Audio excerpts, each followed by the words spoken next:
जल प्रवाह पावितस्थले कलेवलम्ब्य लम्बितां भुजङ्गतुङ्गमालिकान्तवड्डमड्डमन्निनादवड्डमर्वयं चकार चण्ड ताण्डवं तनोतु नः शिव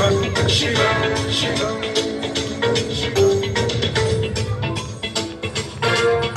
जटाकटाह सम्भ्रम भ्रम निलिम्ब निर्झरी विलोल वीचि वल्लरी विराजमान मूर्धरी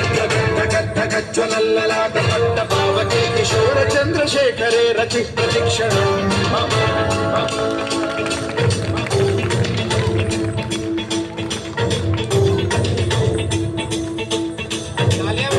जटाभुजंग पिंगल सुरत्वनामणि प्रभातम्ब कुङ्कुमद्रव प्रलिप्त दिग्वधूमुखे मदान्त सिन्धुरस्फुरत्वदुत्तरीय नेतुरे मनो विनोदमद्भुतं बिभर्तु भूतभर्तरि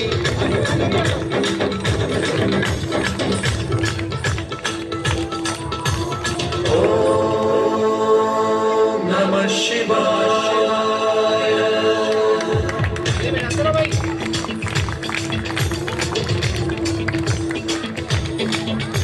सदाशिवं भजाम्यहं सदाशिवं भजाम्यहम् ॐ नमः शिवाय प्रफुल्लनीलपङ्कज प्रपञ्चकालिमप्रभावलम्बिकण्ठकन्दली रुचिप्रबद्धकन्धरं स्मरच्छिदं पुरच्छिदं भवच्छिदं मथच्छिदं गजच्छिदान्धकच्छिदं तमन्तकच्छिदं भजे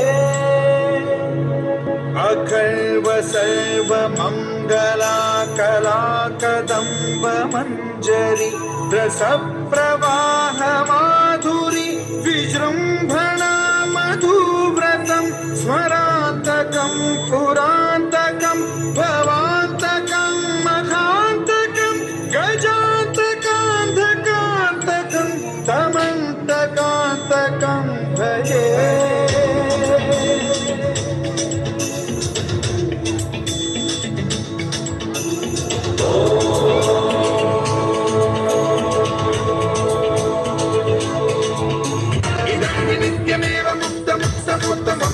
पठन् स्मरन् ब्रुवन्नरो विशुद्धिमेति सन्ततं हरे गुरौ सुभक्तिमाशु याति नान्यथा गतिं विमोहनं हि देहिनां सुशङ्करस्य चिन्ता विमोहनं हि देहिनां सुशङ्करस्य चिन्ता विमोहनं हि देहिनां सुशङ्करस्य चिन्ता